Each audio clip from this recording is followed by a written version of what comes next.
first of all, you don't talk about taking a shit. Like that's inappropriate. It's rude. Yeah. And it's, you shouldn't do it. You know what I Yeah, the mean? Kind of things you're thing. not supposed to But say. he took it and he made it something that you could just own. And what ended up happening was, at least in my era of youth, it was like that type of potty humor became something where you didn't have to be embarrassed about. You could literally be in a group and you could be like, I'm gonna bust a loaf, and everyone would fucking chuckle, and you could leave, and it wasn't like it was. You might even just be taking a piss. You might not even be doing that, but you'd almost want to make it sound worse than it was. This is Way of the Artist with Brandon Colby Cook and Evan Schulte. Exploring the challenges of the creative call so that you can claim your own path and make your life a work of art.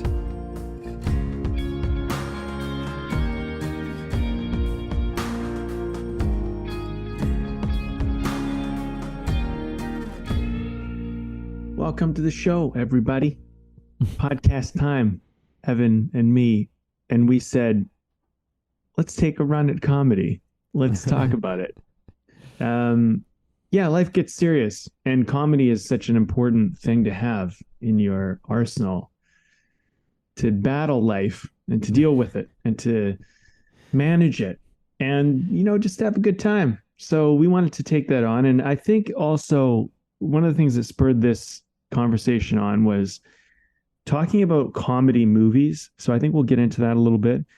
And, why were movies so funny? Like, why were there so many bangers, just really hilarious, laugh out loud movies in the 90s and the early 2000s? And then they tapered off a little bit after 2010, but there was still, there's still some very notable ones. And these last several years, the comedies have really struggled to really make an impact and be noteworthy. Not to say that there aren't a few, still very talented and funny actors and writers and people who are very talented out there, but this could be a little bit cultural. It could be a little bit just of the times, and it could be a little bit of just where's the money coming from and where's it going and stuff like that. But for artists, it's important to learn how to be funny. If there's one thing I would tell myself, my younger self, is I would remind my younger self as an artist to look for what is funny. And I would also say, look for the love and look for what's funny. And I would say that is your main goal in most of your art. If you can find the love and you can find what's funny, those are your golden ticket to success and breakthroughs in just about anything you want to do. And there's probably a few other nuances to that and elements, but those, in my opinion, after all my life experience, are the two most important things.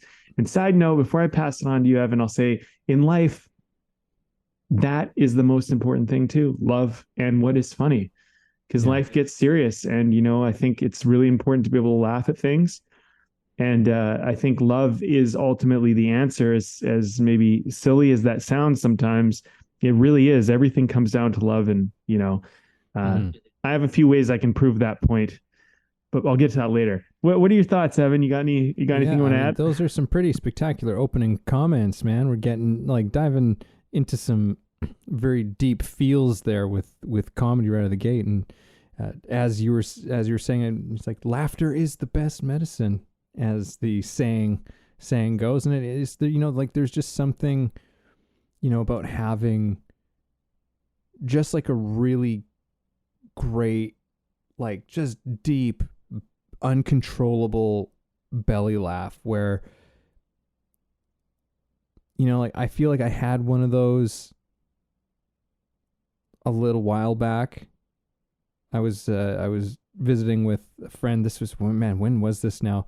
But like, it was just, we got together and we had some time and we just had a couple of just like really, really amazing laughs. And I was just like, whoa, I can't even remember the last time I laughed like this. Like just, and it was like almost cathartic. It was like almost like emotional in a way, like where you come through it and it's like there's a weight that's just lifted off of you. And yeah, comedy is all about poking light shining some light in areas where, you know, maybe you feel like there's no business of there being light down there, but that's what it does. And, you know, I think that a part of this conversation coming into it that we were talking about was, you know, yeah, like what's wrong with comedies right now? Because the thing is, like, I don't think comedy in general, I think, is actually in a renaissance. And by that, I mean stand-up. Stand-up comedy is having a renaissance moment right now. Like, stand-up is so big right now. And I think that the reason, one of the reasons for it is because stand-ups are one of the only places where you can really say something, where you can really actually take risks and do the thing that comedy requires, do what comedy requires. Mm-hmm. That's the only space that I think that it's left. Like there's it, and that's why there's like I think a lot of these comedians who are just blowing up big, because they truly understand the service that they're doing, the function that they're doing in society, and in a place where movies can't really do that. Movies right now are too bogged down by, you know, big productions and ideas of what it's supposed to be from all of these people, and too much political correctness. Like, all of these things are just watering it all down, right? Like, even if it's a great concept, you know, it's like, oh yeah, we've got this great concept, right? But then you just keep, okay, but we got to make sure, we got to dumb this down. We got to, you know, and next thing you know, this whole thing is just, it's just this watered down broth, you know, and the best thing that comes out of it is sort of like maybe a bemusement, and hopefully you got like a chuckle or two.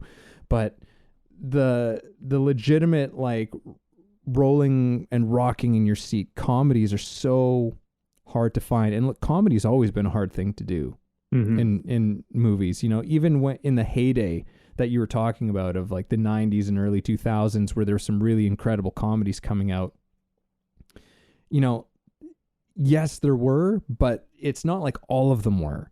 No. You know, like, but there was more of them coming out. And so there was more opportunity for, I think, more voices to kind of be heard, like trying different things out, you know, in terms of style.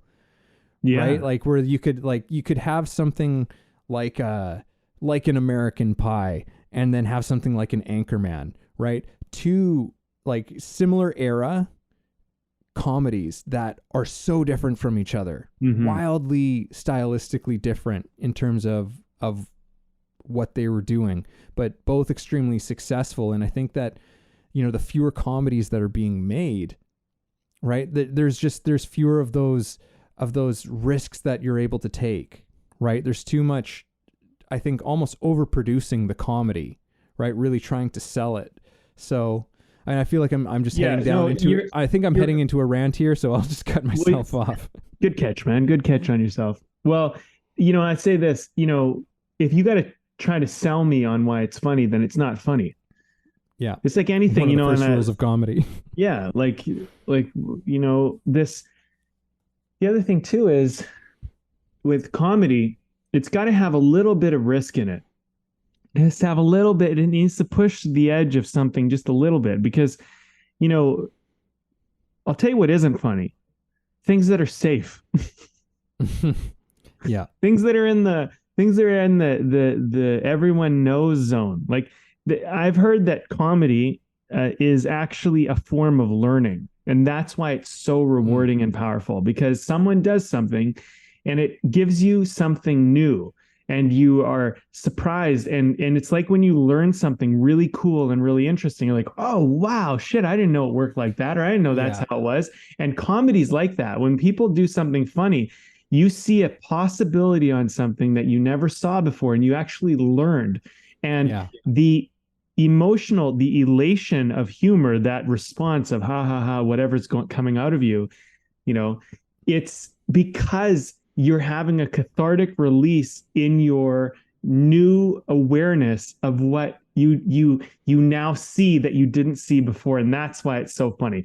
One of my favorite comedians stand-up wise is Chappelle. Dave Chappelle, because Dave Chappelle will take you on a story, and you'll just be following along the story. And by the way, I love story, and he does a great job of kind of bringing you into that world and hypnotizing you into that little story that he's telling. And he, by the way, all story when told properly is hypnotization. So if you can tell a good story, you're a hypnotist to some degree.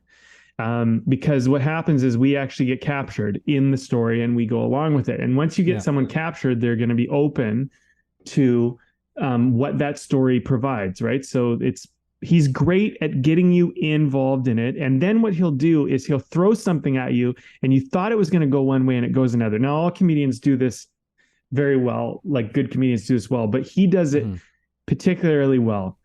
And you will see it if you watch his comedy, you'll see how he brings you along and then he throws you something that you didn't quite see coming, and like for example, I'm just trying to think of a moment. He talks about some of his friends and how they grew up in the projects, and he's like, oh man, and they'll talk to me and they'll be like, oh yeah, in the projects it was so hard, and he'll be like, yeah, and he's like, I don't know if it was hard. He's like, I grew up in the suburbs, but he's like kind of talking like you're there, and then all of a sudden he like flips it into like, but it's vulnerable and it's revealing, and it's and maybe you're just learning about him in a way, but we can all relate to that because we've been around people where we kind of want to be included. We want to kind of feel like we're one of them. And then they're maybe talking about or doing something that we don't quite get.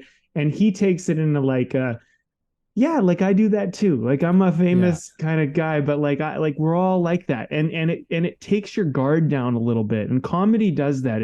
It actually is like the great equalizer in a lot of ways because it makes us all feel human. And it's like, look, man, I mean, I don't know what it's like to be in the hood, but I have friends that have been in the projects or whatever, and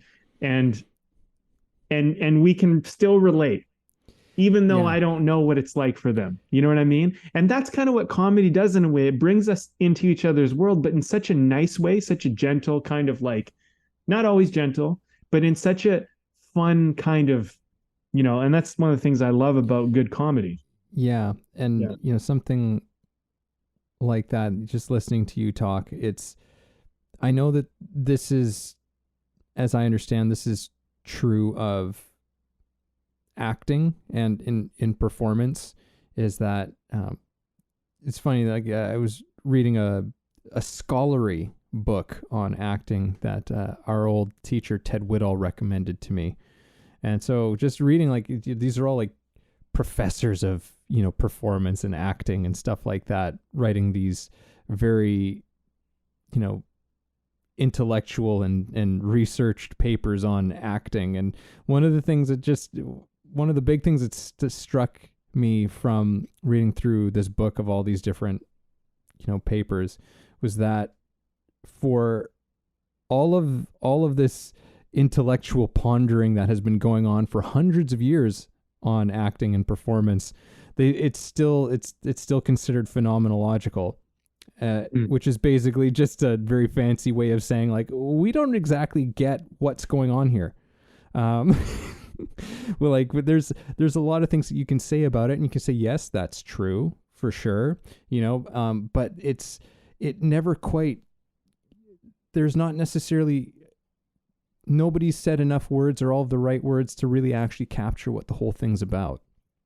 Art's that way, where it's like they just always kind of fall short, like it's not that they're wrong, but they're just, they can never really, it can never be complete in a type of way. And I think comedy is like that. We can describe what it's doing and why it's doing, and it's all fascinating. Everything that you were saying was really fascinating. And it's like, and yet there's this whole almost missing piece of it.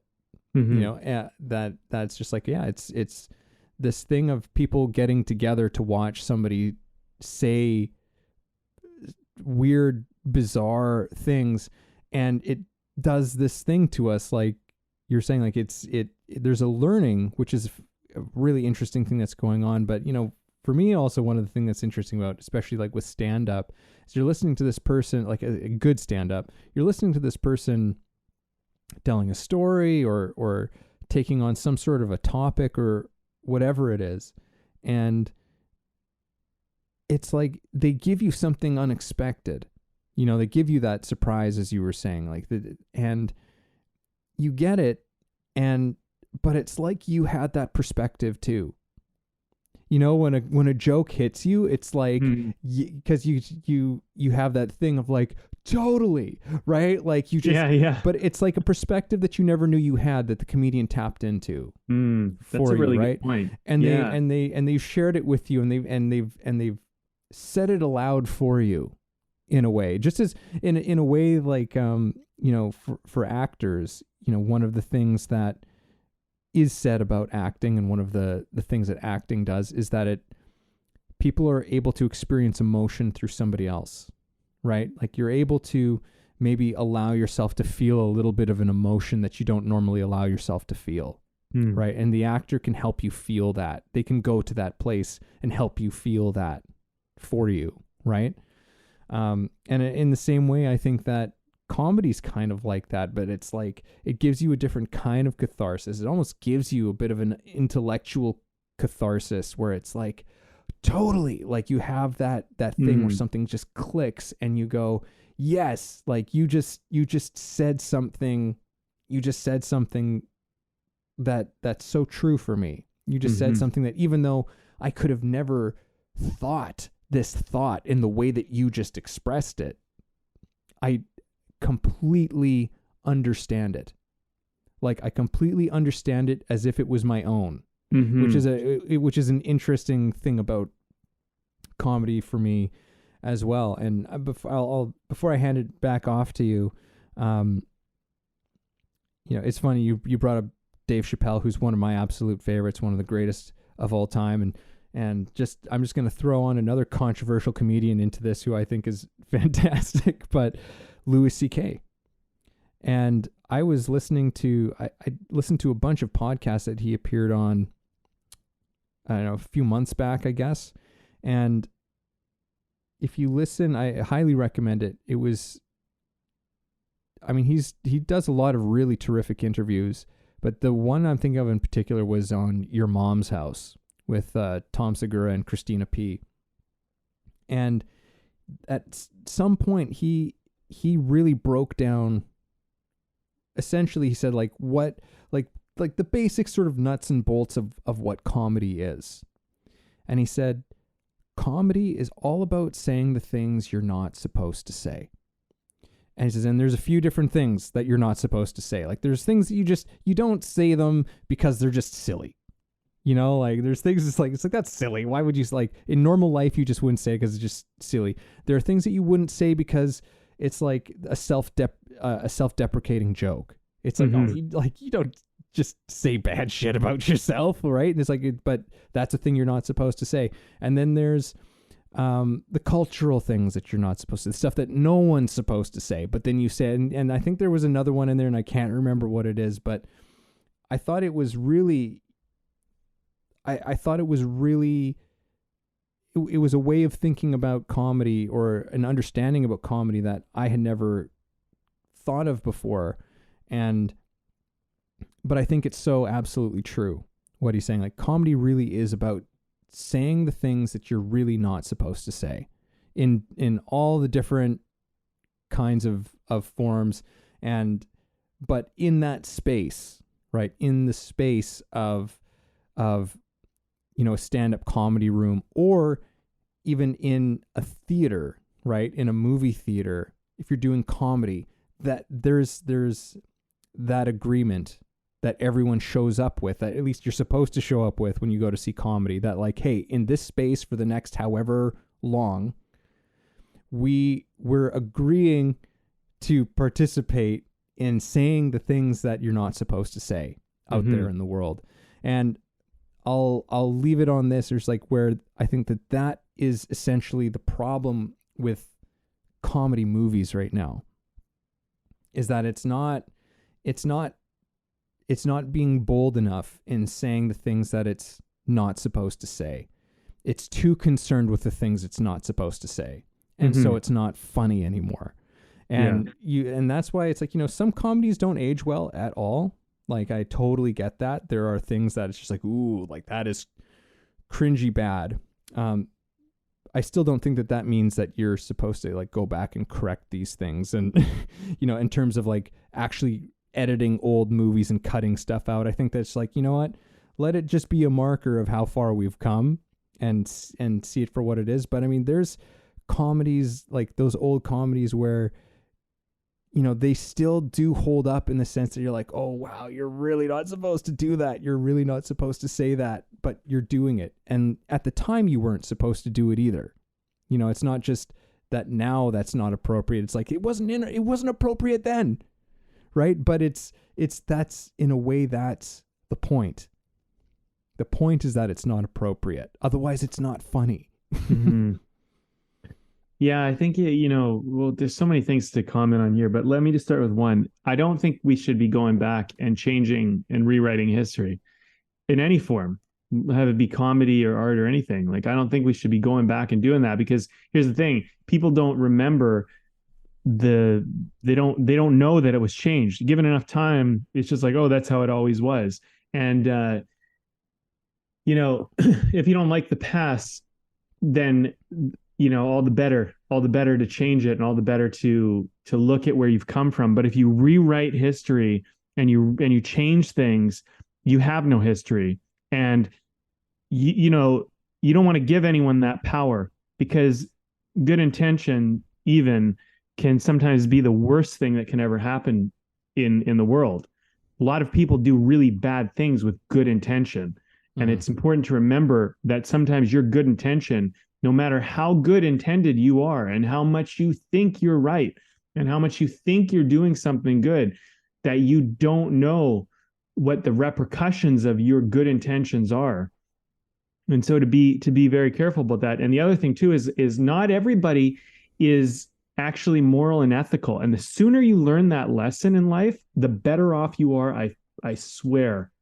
The sooner you realize that there are so many people, and I'm not talking about unethical, immoral people. I'm talking about amoral people who have no ethics. They're not bad. They're not good. They just don't, they don't even believe in good and bad or anything anymore. Their whole life is guided by comfort and self-serving desires. And actually you find out pretty quick, you go through life, you find out pretty quick that that's actually most people. And that's why most people struggle. Because when you have no morals, and you know, it's better to be, in my opinion, an observation, it's better to be either moral and ethical or immoral and unethical than it is to be amoral and have, like, you know, basically no ethics. Because in that middle ground, you are the most malleable, manipulated person in the entire world, because you stand for nothing. You don't recognize that your behaviors have a lasting and long-term impact. And why am I talking about this on a comedy bit? Because comedy, when it's done, intention is so important. If you're making fun of somebody and you're trying to bully them and hurt them, that intention will often come through. Not always, but if you look into it, you'll start to see, oh, this person is letting out some type of angst on people. Like, you know, they have some kind of hatred towards this, you know, like when you see a male comedian that's too hard on women, or a female comedian too hard on men, or an ethnic person too hard on a certain race, you know what I mean? Like, or a certain race too hard on a certain race. It just seems wrong. It seems off. It doesn't seem right, because you're like, no, you're exercising some kind of weird shit that you have inside of yourself that is like, and people don't laugh. Like some people do, they miss it, but a lot of people, you see it, like, it drops out. And I've seen this happen with comedians where they're letting out something personal that is inappropriate, and people get the intent is not quite pure. But when people have a pure intent, you know, the best comedians, they do it for the raw part of it being funny. Like, whether it's appropriate, inappropriate, whatever, they just know that that's the hot spot. They know that's the place to hit. That's where it's going to hit home. That's where it's going to hit on the areas. And I always see this with, like, the best comedians. They show up for their stand-ups, and they'll touch on something that we're all thinking about right now in the world, you know? And it's like, oh, none of us can really talk about it, but they'll hit on it. And they'll hit on it and we might not agree with their opinion. Like, for example, um, oh, Jeffries, something, what's his name? You remember Jim Jeffries. Jim Jeffries. Okay, I love Jim Jeffries. I think he's hilarious. Jim Jeffries has this whole bit on gun control and all of this stuff, and it's a great fucking bit. It's so good. I don't agree with it, but it's fucking awesome. You know, and the things and the way he acts it out and the way he makes it look so ridiculous to like being a gun owner and firearms, you know, whatever. He makes it look so stupid, right? And there's this part of me, there's a small part of me that totally agrees with him and totally gets what he's saying. There's this other part of me like, yeah, but you don't get it really. Like, you know, I get what's funny about that, but it's a great fucking topic for us to talk about. And if we can laugh at it both ways, that's healthy. Mm-hmm. When he did that bit, I mean, he might personally think that gun owners and firearm, and there's lots of people out there who think this way, and there's lots of people who think the opposite. But we look at each other and we see what other people are passionate about and care about, and we go, "Oh man, they're so silly. Why do they see it that way?" And if we can all laugh at it, it helps us equalize a little bit. You know what I mean? And look, like COVID, for example, all that bullshit. Like, there's so much to laugh about and talk about. There was, oh, you know, like these stupid things that people would say during that time. And it's like, some people, they get so uptight about it. And someone's just like, you know what? This is dumb. Like, this is dumb what we're talking about here. And now you can agree with them or not agree with them. But when they point out something that's pretty dumb, you can kind of look at it and go, you know what? There's a small part of me that agrees with you there, you know, like, and that's the fucking crack that you need to get out of your own ass so you can like fucking be in this world and not be so uptight. And I look at today and, you know, like we want all this inclusivity and connectedness, and all of those are great values. I mean, those are wonderful things. We should really try to have understanding and compassion for each other, and, you know, really try to get it from each other's perspective, and, you know, and be careful not to be cruel or mean to anybody. But at the same time, like, if you're an idiot, like, we should laugh at you, for your own fucking good. Yeah. For your own good. Like, no one should enable you to be an idiot. If you're an idiot, we should all laugh at that and go, look how dumb this is. And then you go, yeah, that was pretty dumb. I see what you mean. Let me stop being an idiot. And this is like, that's why it's the great equalizer. Look, I had bullies when I was a kid, and it was fucking hard. And I'm not saying they did things right, because they didn't. And some of it was pretty cruel and mean, and I went through some hard shit. But I'm still grateful I had a little bit of bullying, because it kept me honest. Because, yeah, you know what? Sometimes I was being too much of a wimp, and sometimes I was, and sometimes they were right. That's the thing. You need a little adversity in life. You need a little bit of counter. You can't just have everyone enabling you all the time. And so, to lead this back to comedy, I think part of the issue right now is we're enabling people who are not funny, or things that are not funny, as like a kind of like, well, at least it doesn't offend anybody. At least it doesn't cross, like, who fucking cares, man? Cross the boundaries. Let's just laugh and fucking get over this shit, man. Like, life carries on. Like, the things that were my problems when I was a teenager, they are fucking speed bumps to me now. They were mountains at the time, but they're speed bumps today. And when you grow as a human being, all things that you face, no matter where you are in your life, if you're growing, you will find that they are just speed bumps. And the comedy that offends you today, I mean, should be a speed bump tomorrow, where you're like, man, I can't believe I was so fucking worked up about that shit before. Because like, if you're still worked up about it, it means you're not growing. It means you're stagnant. And like I kind of brought in an earlier point, this last thing I'll say, comedy is learning. And sometimes it's learning to get out of your own asshole. Because you're so far fucking up there that you can't see anything but shit, because that's where you are. And so comedy sometimes pulls your own head out of your ass, and you can look at things and be like, you know what? That is kind of funny. And you know what? I take this way too fucking serious. Because that's the big thing I'm getting to, Evan.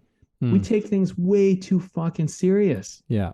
Way too serious. And I think that's why we even started this episode. Yeah. Yeah. So we're like, man, we're getting too serious. Get Let's too fucking serious. talk about Let's comedy. go And the just, opposite direction. Let's yeah. do something. Talk about something lighter, even though we're getting into the bowels of it. But it's Well, you know what? I mean, I think it's good to, I think it's about humility, right? Like, sorry to cut you off, but let me just say this. If you if you're getting offended, grow up. Fucking grow up, man. Like there's such bigger things than how like who cares, man? Like if you're still caught up on what someone says as a problem, you're a fucking child. Like you are. And it's better that you wake up to that sooner and become a fucking adult and get over it. Cause like people are gonna say all sorts of shit that's uncomfortable and mean and whatever. I mean, you don't live in a Mhm. perfect world. But like It's you're gonna price let of that admission. you're gonna let that shit get you down. You just gotta like, what? Learn to fucking adapt. And that's the thing too, is I know I'm going off here, but that's where all your wit is gonna come from. Your ability to take something that's uncomfortable and turn it into something fun and playful. If you let everything penetrate you, if you let everything just hit you in that sensitive spot, you're just a weak person. And I don't mean this to be mean to anybody. I mean this because it's the best thing you can possibly hear because it will heal you. Because if you're crying about something someone said to you, then you haven't built a certain sense of personal fortitude or the ability to take information and transmute it and transform it, and you're letting it hit you. And here's the thing. I know I keep talking, Evan. I just have one other thing to say. If you're weak, it doesn't mean you're weak as a person, that you can't be strong. It means that you're weak right now because you believe the thing that hurts you. If you don't believe it, it doesn't hurt. If you don't see the truth in it, it doesn't hurt. If it does hurt, my solution to that is go, why does this hurt? Because if they're saying that, something about me actually believes that's true. Do I want to believe that about myself? Do I want to think that about myself? Do I want to think about that, about whatever? And you transmute that into strength and you go, you know what? That made me not feel good enough. I'm going to not blame them. I'm going to look at myself and realize, hey, you know what? I have an underlying belief that I don't feel good enough. So let me fix that so that if someone ever says something like that again, I don't feel not good enough because that's not their problem. I don't feel good enough. That's my belief that I don't feel good enough. Right. And if you're looking to the outside world to give you validation on whether you're good enough or not, you're in for a world of hell because you got to decide that you're good enough. You got to decide that you're valuable. You got to decide that you're lovable. Right.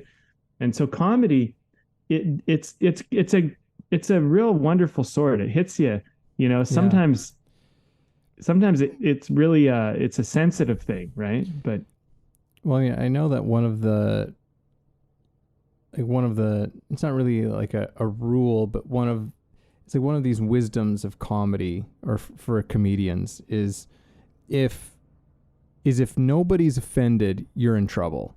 hmm. Hey everybody, this is Evan, and this episode is brought to you by my book. Yes, I recently released a book called The Actor's Awakening: Connecting Spirituality to Craft. Expand yourself as an actor and your craft through a spiritual perspective. Take a journey that will explore universal philosophies and insights to help you understand human nature in a profound way and develop practices to take your work to another level. Again, that's The Actor's Awakening: Connecting Spirituality to Craft, available on Kindle and paperback on Amazon. And as always, if you like the show, please subscribe. If nobody is taking offense to anything that you're saying, then you're not doing your job.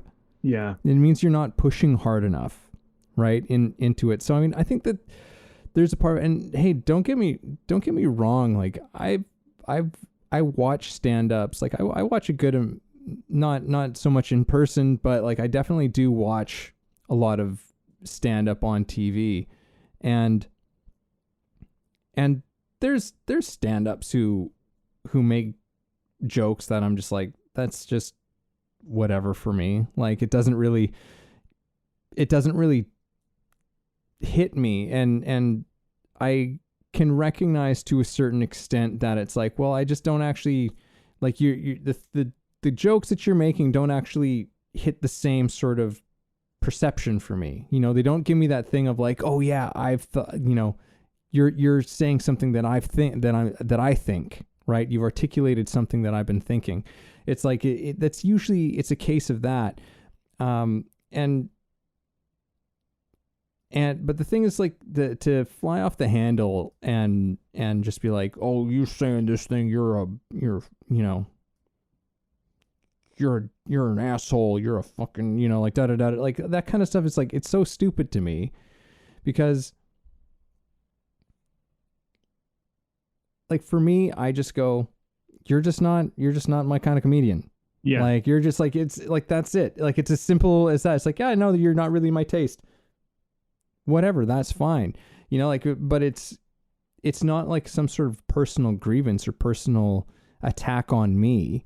You know, even if my category of person is the butt of the joke, you know, it's like, I love a good joke about my category. It's just like, I guess I just hear so few of them, but you know, like anyhow, I'm rambling and going off on something now, but there was something else in what you were talking about that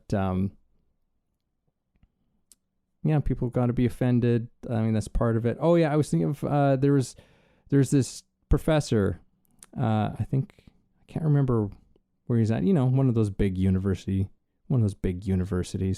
and his name is Jonathan Haidt, Haidt, Haidt, I believe. Anyhow, he's talked a lot about, just in terms of how sort of what's been going on and what he's seen in college and university campuses, and he's been studying it, like actually like studying it and getting into it. And one of his recommendations for like new college and university students is to go and watch stand up. Like go out to like the clubs around the campus and stuff and watch as much stand up as you can, like soon, now, like start getting, he's like, because you're going to see so many different comedians from different backgrounds, from different, you know, like from different cultures, different, you know, like, and you're going to just watch everybody making jokes, laughing at themselves, laughing at each other, right? Like, and he's like, and it's goes a long way in terms of, like you're saying, not taking yourself too seriously, not taking all of this too seriously. And that was another thing that came to mind when you were talking about that. Coming from a comedy, Van Wilder, don't take yourself too seriously, you'll never get out alive. And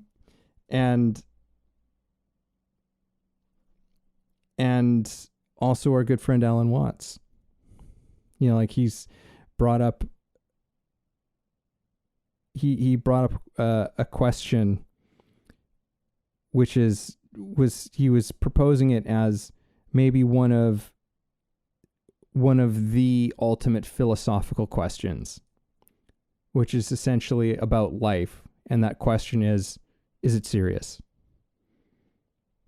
Right? Is any of this serious? I think that in many ways, to me, is like, that is what the absolute light of comedy is because it's like, it's this reminder, you know, it's reminding us as people. It's like, hey guys, it's not serious, right? In the cosmic scale of things, it's not serious, which is not to say it's meaningless, right? That's not the same thing. To say it's meaningless and to say it's not serious are not the same, right? But to just say it's like, it's not serious, and as Alan Watts would say, he's like, but be sincere, right? Like, be sincere about your life. Be sincere about the things that you do and the things that you go after and even the causes that you fight for and the things that have meaning to you. Like, be sincere in all of those things, but don't be serious, because, I mean, not only does it make your own life a drag, but it just makes everyone else's life a drag kind of around you. It You does. know, It because makes, yeah, yeah. If you're too serious, you really do become a drag, and it'll hurt you in just about every way imaginable. Being so serious all the time it's a character flaw. Mhm. I would call that a character flaw. It's depressing. You're a downer, like when you're serious all the time. And like there's a time to be serious, but not every moment in life needs to be serious. Like some moments they require an intense amount of focus and clarity and precision, and the stakes are very high, and it's very important that you know do your part, and people could get hurt, and there's all sorts of stuff like that.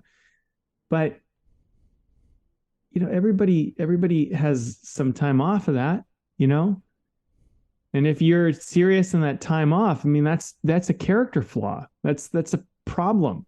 And like, if you wonder why your dating life sucks, look how serious you are, because you're no fun to be around.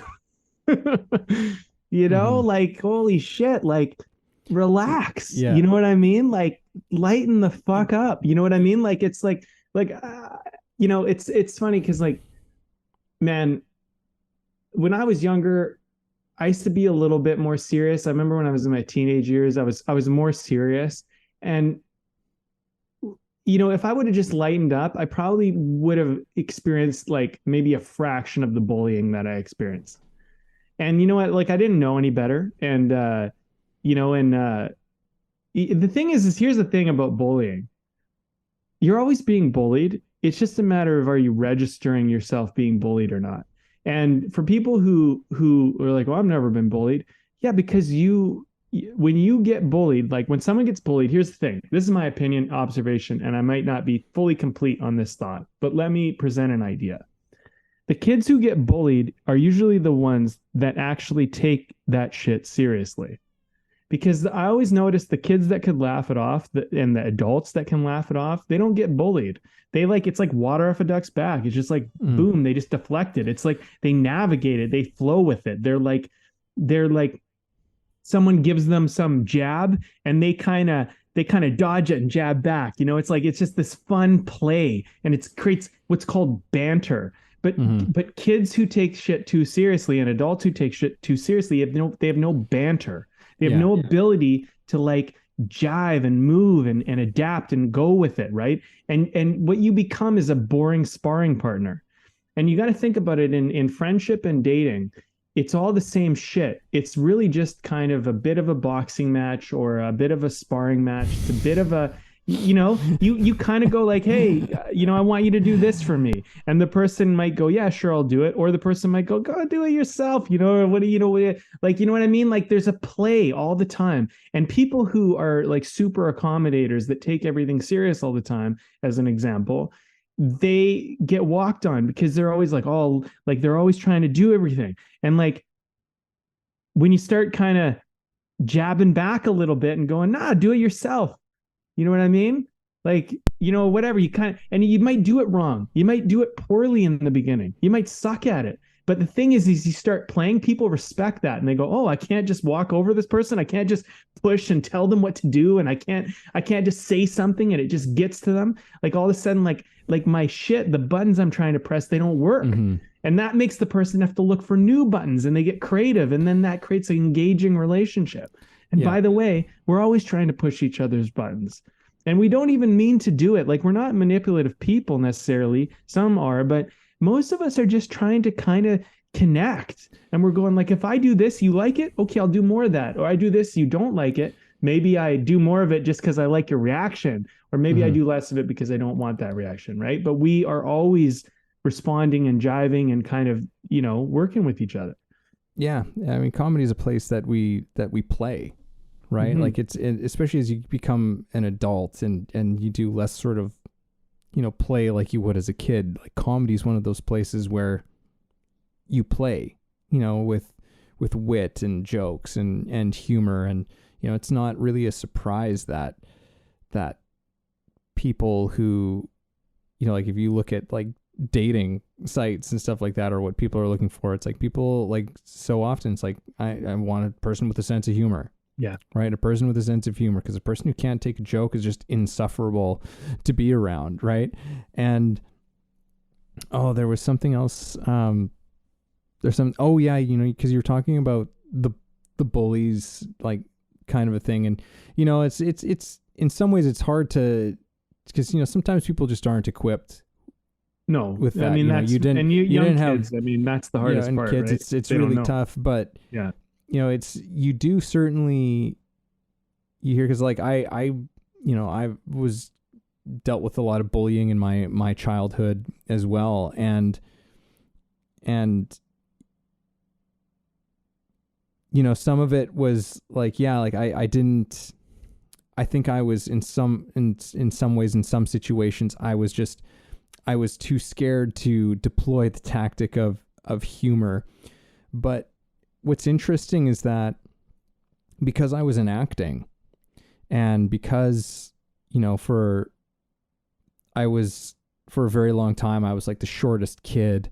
I was a short, skinny kid who looked like he was 2 grades below everyone else that I was in class with, which made me an easy target for bullying. But it also because I couldn't physically really, dominate a situation, humor was something that was in my repertoire, and usually through acting. And it was funny that sometimes I had situations where there were, kids I went to school with who, didn't necessarily like bully me and what you think of, like, oh yeah, like they would come and find me and, not literally, but, like metaphorically toss me into lockers and stuff. But, kids who were just, like they just were just kind of shitty to me. Yeah. Because I was an easy target or whatever it was. And then they somehow, like, they went to like the showcase that like the school put on for like the drama, or they were in the drama class, and they would see me do theater sports. They would see me doing stuff where I would excel. And I used to do just funny stuff all the time, and I make people laugh. Like I would do scenes and stuff like that would just have everybody absolutely roaring, right? And interestingly enough, a lot of that shitty behavior just like disappeared from some of them, right? Because they'd be like, "Oh, that was pretty funny," Yeah. Like it was just like, because it's like there's something about humor and comedy. One of our old acting teachers used to say, it's like, make the audience laugh, and it helps them to get pulled into your situation, because they like you, right? Because you made them laugh, you gave them that, right? And I think that's absolutely true. And in a very real life situation for me, like it actually improved the quality of my life, because humor got people to see me as human, or I gave them something, right? I gave them something funny, and that humanized me to them, or something, whatever it was. It flicked a switch for somebody who was kind of shitty to me, to suddenly they're like, oh, I kind of like this kid. Yeah. Right. And you hear stories of so many comedians who came from that. Like they were bullied and they were picked on, but in the middle of being bullied and picked on, they're just cracking jokes. Yeah. Right. Well, it's a common thing that, people who get bullied, they tend to end up being the funniest people, because comedy is like one of those things that it can save you from a dark situation. And that's why it is so important. And like, there are shitty people out there. There are really toxic, bad, malicious people out there who, maybe something is messed up with their brain. Maybe something's messed up with their childhood and their family, and they come from some places, whatever. I mean, there's a story behind everything. The thing is like, we need to learn how to navigate a world where it's not always going to be easy and comfortable. And comedy is a great solution for a lot of the problems that we face. And, and I think when we think when we think in comedy in terms of we can't take any risks and we always have to kind of keep everybody happy, and it's not really about that. It's about seeing what's ridiculous about this, seeing what's silly about this, Mm-hmm. seeing what the kind of the opportunity is. I had this friend I grew up with, and you know, he was a funny kid, and his name was Ryan, and you know, he started this thing, and it fucking, like, it was such a silly, stupid, immature little thing, but it was hilarious, and it really fucking, you know, I just remember him being like, you know what, I can go bust a loaf, which was like take a shit, right? But he's like, I'm gonna go bust, and it was just like a funny way to say it, and it caught on, and people, like, you know, just kind of were like, yeah, bust a loaf, right? And like, it's just like, it's like, you don't, first of all, you don't talk about taking a shit, like that's inappropriate, it's rude, Yeah. it's, you know, you shouldn't do it, you know what I mean, kind of things you're thing. not supposed But to say. he took it and he made it something that you could just own. And what ended up happening was, at least in you know, my era of youth, it was like that type of potty humor became something where you didn't have to be embarrassed about. You could literally be in a group and you could be like, I'm gonna bust a loaf, and everyone would fucking chuckle, and you could leave, and it wasn't like, it was, you might even just be taking a piss. You might not even be doing that, but you'd almost want to make it sound worse than it was because it would be funnier. And one time I like, and tribute to Ryan, but one time I was sitting around a campfire, and we were at camp that summer, and I told a story about how being at camp, because they were giving us all this like really like I don't know, like a lot of fiber and proteins and shit, but it was like making everybody like just take a dump. And I told a story for like, must have been 20 minutes about busting loaves at the camp, and everyone at camp just thought it was hilarious, right? And I was like, I tribute Ryan about, but we just brought it in, and it got brought into our group, and it's such a silly, it's potty humor, it's silly, right? But the thing is that you make the unspeakable speakable. You know, I think that's such a big part of what comedy is, you know. And you know, like oh man, like I could go on and on. There's like anything that you're embarrassed to talk about, anything that you're just like, oh, I can't talk about that, you know, it's just so whatever. Try to find what's funny about it, and recognize, like, look, you know, there's such silly things, like everybody takes a dump. I mean, everybody does, but most people would be pretty embarrassed if you walked into them taking a dump, right? But the thing is like, what if you could take these things that you're embarrassed about and make them a little bit more like easy, like a little bit like, you know, I'm not saying that you should go and like just pull your pants down in front of everybody, but I'm saying like, you don't have to be so serious and feel so uptight about these things, you know, because comedy, in a way, like we can all laugh at it. And if you don't take it too seriously, if you find it funny, we can all find it funny. And then it actually puts everyone at ease. That's the other thing too, right?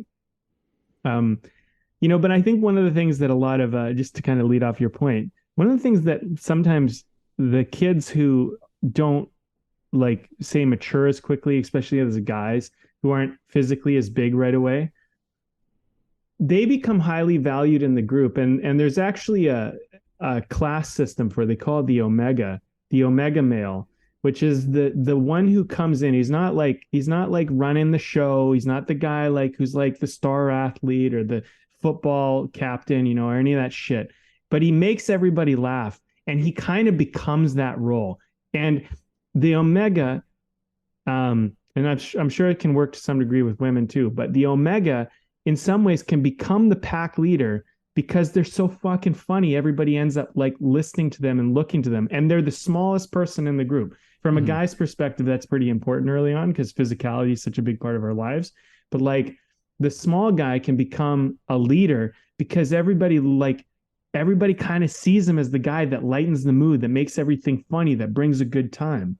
And I've seen it happen where I've seen like the guy who's the brawn and the muscle and kind of seems like he's confident, kind of actually, you know, not be as looked at as the guy who's funny, because the guy who's funny is just so engaging. And, you know, you don't have to be small or low in stature, whatever, to be funny. But the point is that that's how powerful humor is. It equalizes. It takes a small guy who doesn't necessarily match up to the big guy, and it brings them to the same level. And it's powerful, right? And I think, we're talking about bullying, and bullying's not great. I mean, like, I don't want people to get bullied. I don't want people to be hurt. I don't like thinking of people struggling and in pain and being scared. I don't like that. But,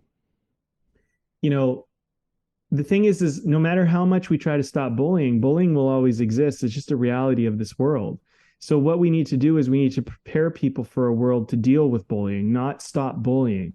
Like, bullying stops when people stop being so sensitive to bullying, when people learn how to navigate bullying. Like, bullies, here's the thing too, Evan, I know you're thinking right now, I got bullied a lot. Here's what I learned about bullies. Bullies are generally very weak people. They're very hurt people. Because if you're a sound, strong person, you don't go and bully people. You just don't do it, because you're together, you're collected, and you've figured it out. So I don't know if you have anything to say on that, but no, it's just like, it's one of those things where it's like, it doesn't make it right. And actually there was something that you had said. Earlier, just in terms of, your own experience with it, with bullying. And I think one of the things, you're saying, like, of the things that it taught you, the things that it gave you. And cause, like, again, like, I don't really recommend it. And it's like, I do agree with you. It's like, is there ever going to be a point where, in humankind, where there's zero bullying, where bullying becomes zero in the world? Probably not. Probably not. Like, can we probably reduce bullying in our culture? Probably. To make it zero is probably not realistic. And so, it's in many ways learning about how do we respond, and how do we prepare kids and kids coming to adults to. Let me say one thing about this though, Evan, because you're talking about bringing bullying to zero, right? Part of the problem is that when you get rid of the really bad bullying, you get to this like lower tier bullying, then that becomes the bad bullying over enough time. And then you're trying to get rid of that. And, what happens is basically like you can't even tease anybody anymore, because that might offend them, and it might be, right. And so you can't get rid of it, because basically part of the problem is people just become more and more sensitive and more serious about every little thing. So, I'm not saying that we should have people physically harming each other, threatening each other, and doing like really bad bullying. I'm not saying that's okay. That's horrible. Like, that, I don't want that to exist. But at the same time, we can't be so precious that people can't even tease each other. Because teasing is a really important part of banter, and important part of play, and important part of humor. And if people can't even take a joke anymore, then we go down that road where it's just a world too full of people who are too serious, and that's just terrible. Yeah. And the only thing I was going to say to that was essentially, like, in terms of the things that it can teach you is, there's people who, they've never bullied anybody. They've never experienced bullying for themselves, right? And so it's just an idea to them. And in a way, you become somewhat susceptible to, at some point in your life, becoming a bully. You know what I mean? Like, you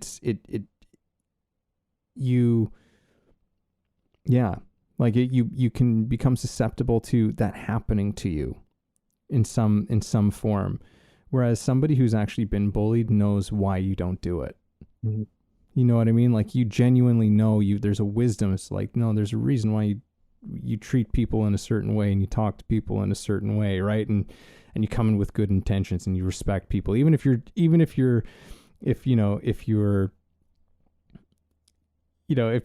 taking some fun shots at a person, right? Like, you know where it's coming from, right?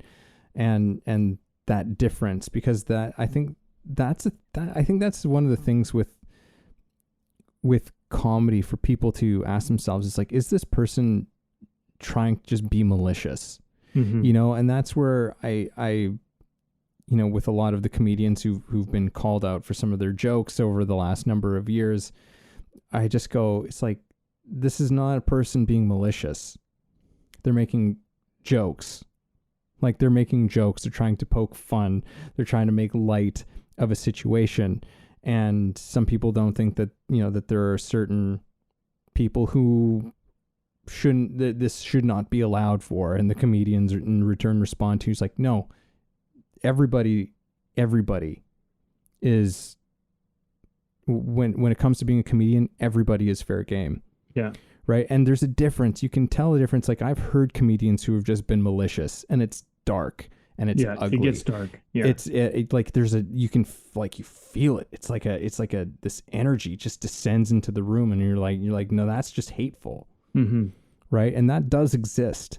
But I think that to a large degree, it's just like, these people aren't hateful people. They're making jokes.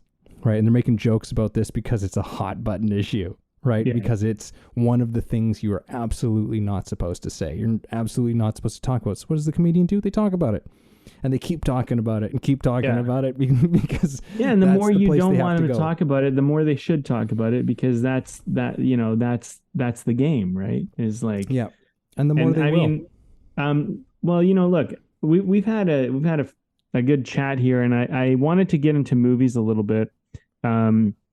So I mean, I'm thinking maybe we wrap it up, but like, how this plays into movies, I think the thing is like, if you want to make a better movie, if you've been hanging on in this conversation for that, I would say start talking about the things that people don't want to talk about, and try to find the fun in that, try to find the play in that. And that's where you're going to find, real humor. That's where you're going to get those real belly laughs and stuff. And not all your humor needs to be, this is something I learned about humor several years ago, and this was a really important lesson. It helped me out tremendously. Most comedians, they find one thing that's funny. It's like a thread, and then they build around that idea. So you don't need to like look for 1,000 things to be funny. You usually just need one thing, and you crack it open in one way, and then all the funny comes in around that. I was watching little bits from I think it's a banger. I think it's a hilarious movie, and I'm sure a lot of people agree with me. Step Brothers with Will Ferrell.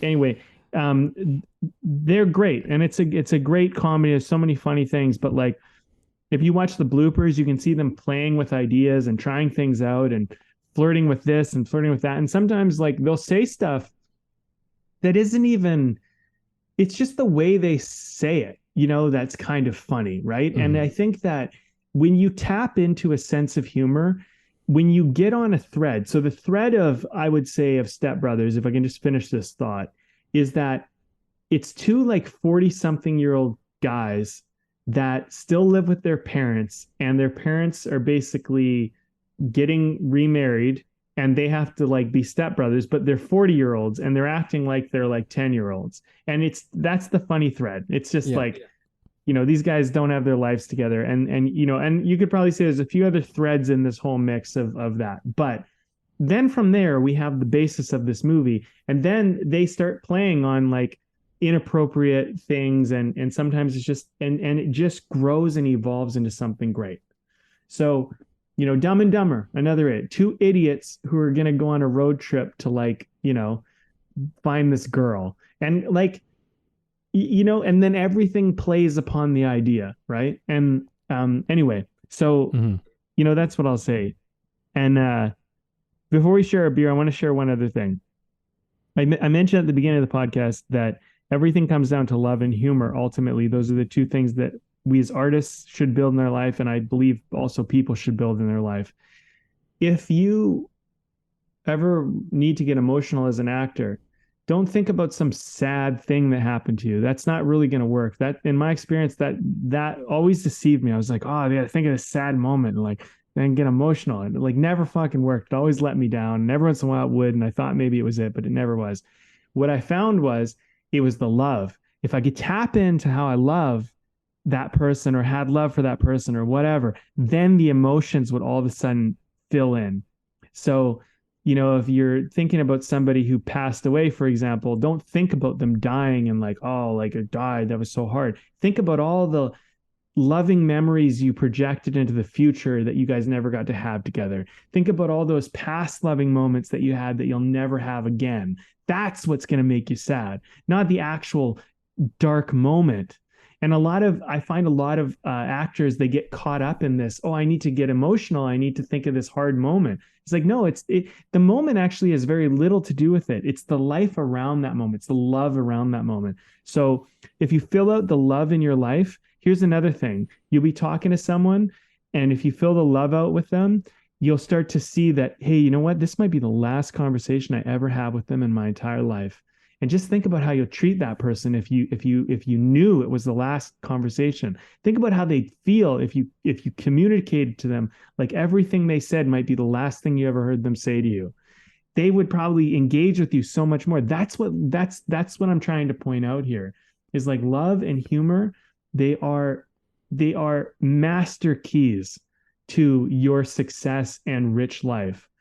And man, I mean, this conversation's huge. I mean, we can go into so many things, but that's what I want to say. And then I thought, I don't know if you have anything else to say, but we could share a beer and wrap it up. Beer, and I've got something that I wanted to get into that I guess will become part of my closing comments, which is definitely not what I thought of being as part of my closing comments. So in case I forget, it has to do with preppers. So, but here we go. Preppers, okay. Yeah. What's your beer? Let's get that out of the way. I am drinking the Yarrow Hefeweizen. Oh, okay. From this is from Foamer's Folly Brewing Company, and they're in Pitt Meadows, British Columbia, and Yarrow Hef, and I'm pretty sure Yarrow that's like a small little town just outside of Chilliwack, BC, right by Cultus Lake, which I spent many a day at, a summer day in that region in my past. So, and it's been great. I feel like I haven't had like any Hefeweizens all summer, and so it's nice having this one, and it's tasty. It's really good. Well, I'm having a beer from Fuggles, which is on Horseshoe Way in Richmond. Fuggles and Warlock. Yeah, I think so. Right? Although they didn't put the Fuggles Warlock, and Warlock here. I thought. Are they so. just Fuggles now? But it's like Fuggles Forest, it says. Oh. Welcome. No, maybe that's just the can. I don't know, but it's definitely Fuggles. It just says Fuggles now. Anyway, this beer is called Mach 5, and it's a mango wheat beer. And it's actually really, really tasty. I didn't expect, like, I wasn't sure what to expect. I was like, that sounds pretty good, but maybe it's gonna suck. But it's actually pretty good. It's quite tasty, and I like a good wheat beer. And I if it's just kind of just the right sweetness and just the right kind of nice, it's a nice summer wheat beer. So I definitely recommend it. I'm been super happy with it. Try it out. It's called the Mach 5 Mango Wheat from Fuggles. Nice. Anyway, so go ahead, wrap up your thoughts, my man. Tell me. Yeah, I was gonna say, this is a thought that I think I had intended on sharing earlier in our conversation, but it's gonna happen now. I would just earlier today, I was in the car, I was with my wife, and just something about what you're saying about, like, the whole part of like taking things so seriously. And I thought, like, the other day I was buying some groceries, and in the magazine rack at the aisle, there was a Preppers magazine, which I was just like, Preppers? There's a magazine for preppers? I mean, of course there is. But I just thought, and if someone's out there as a prepper, well, I'm about to say some things, and it's like, here's the thing. It's like, there's a part of me which totally gets it, but there's another part of me that just goes like, that was like, what an absolute waste of a life to spend your life prepping to survive, to just make it through some horrible global catastrophe, because you're spending your whole life in anticipation and in some ways of fear of something that may or may not happen, despite how sure you think you are. To what? So that you can survive in whatever shithole is left over. I was just like, man, that's brutal. like I was just like, what's the point of that? And it's the thing of like, what are the things that we live for? Right? Like it's like, and to me it's, and this comes back to, some thinking that was introduced to me from, again, Mr. Alan Watts. But if life is just about survival, then essentially, then what's the point?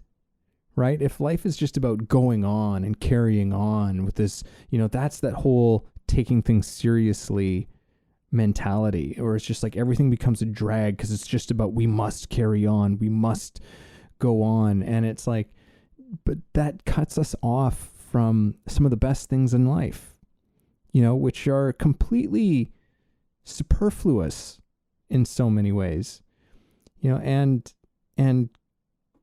comedy is kind of one of those things, which is like, do we need comedy to survive? I mean, philosophically, I would make the argument, yes, but like in terms of actual, like, what does a human being need to live?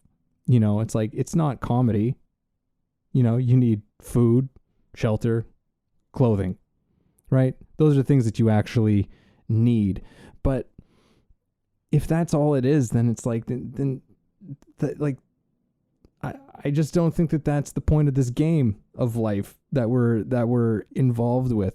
Comedy is a huge part of it. Laughter, and as you're saying, love. Like, there's these things that life is actually about for us. And so yeah, man, I hope that the last words, I guess I'll just say, are I hope that the movie industry gets its shit together and starts churning out some good comedies. Let some real funny people just fucking do what they do. And don't be so afraid of offending people. You want people to be offended. You want a certain percentage of people to be offended by what you're doing. Look at something like, Tropic Thunder is probably one of the most, one of the last gasps of great comedy movies that we've seen. Holy shit, is there things for people to be offended about in that movie? Mm-hmm. You got Robert Downey doing blackface, and you've got frickin' Ben Stiller like doing what he does with Simple Jack. Yeah. Like, my God. Nice, like, mindful of your words. So it's amazing. It's so amazing. So I hope those things come back, and comedy is all about the things that you're not supposed to say. Well, I agree with that. I and I do think, eventually it will, because I just believe in the human spirit. I think eventually we get sick of playing it safe. It gets boring and life starts to suck. And I don't think that people are going to do it forever. So those people who are trying to, live in their world of safe and no sense of humor, and they're, they won't last. The funny people begin to come out. People begin to laugh. Narcissists hate funny people too. The people who are self-involved, they can't handle it. And if you're around any narcissists, the moment you can start laughing, the moment you can start having a sense of humor, you will begin to shed yourself of their grasp on you, when you can start to find funny in all the things, because they're too serious, they're too self-involved, and that's part of their problem. As far as the prepper thing goes, I just want to say one thing. So I agree with you to a degree, because I kind of, there's certain elements of the prepping world that I kind of connect with, and I'm like, yeah, man, fuck, you don't know where the world's going, you know what's going on. But yeah, it does. It starts to get down a rabbit hole to a point where it starts to become toxic and too negative, and it's not good. And It's like, you know, if sorry to interrupt, but it's like if that's what you've made your life about, yeah, essentially, it's like there's being prepared for a disaster, like, have an earthquake kit if you live on the West Coast, it's like that's a good thing to be prepared for. But like, I'm talking about like the hardcore.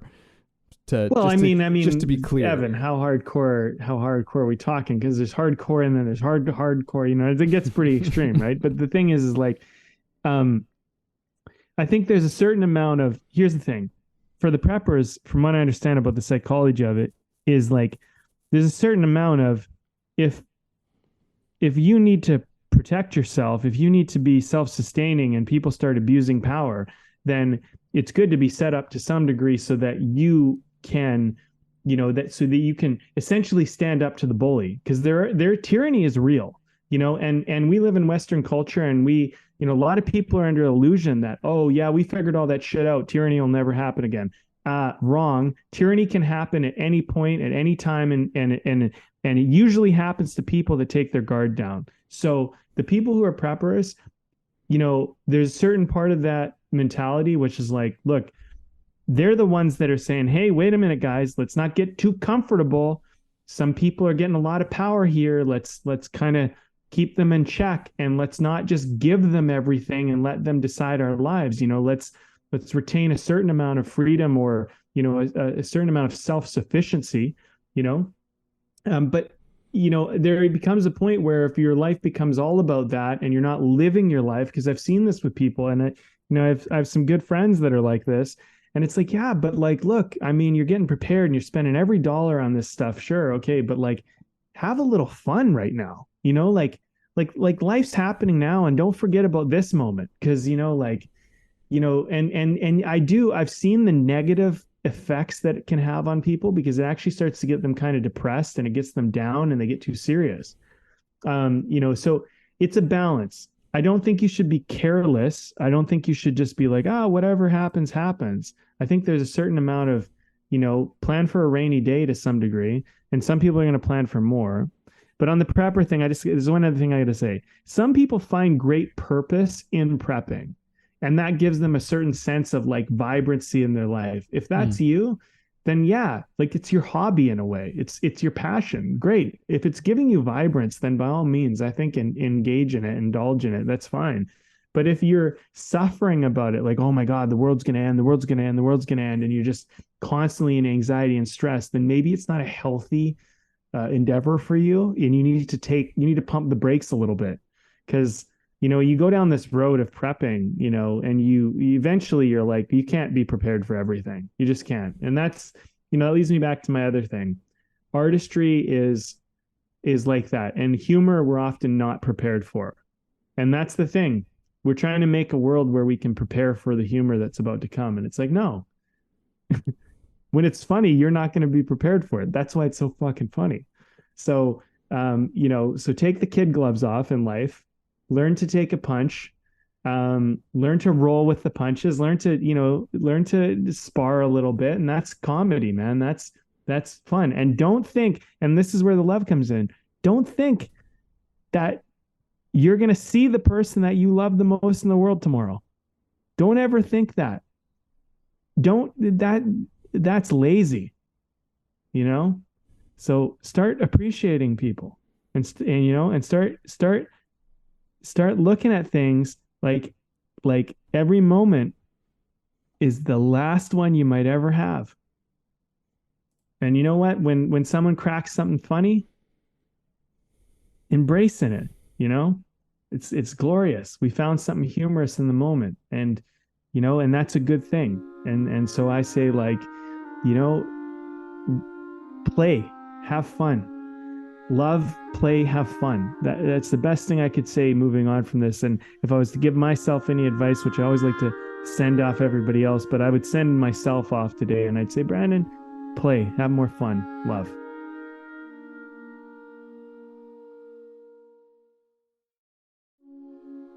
Thank you for listening in on our conversation today. We hope you found something helpful that you can carry forward with you. Head over to our website, wayoftheartist.com, for more free exclusive material and learn about the show. If you haven't already, please support us by subscribing to the show, sharing it with people you know, and keeping compassionate, creative conversation going.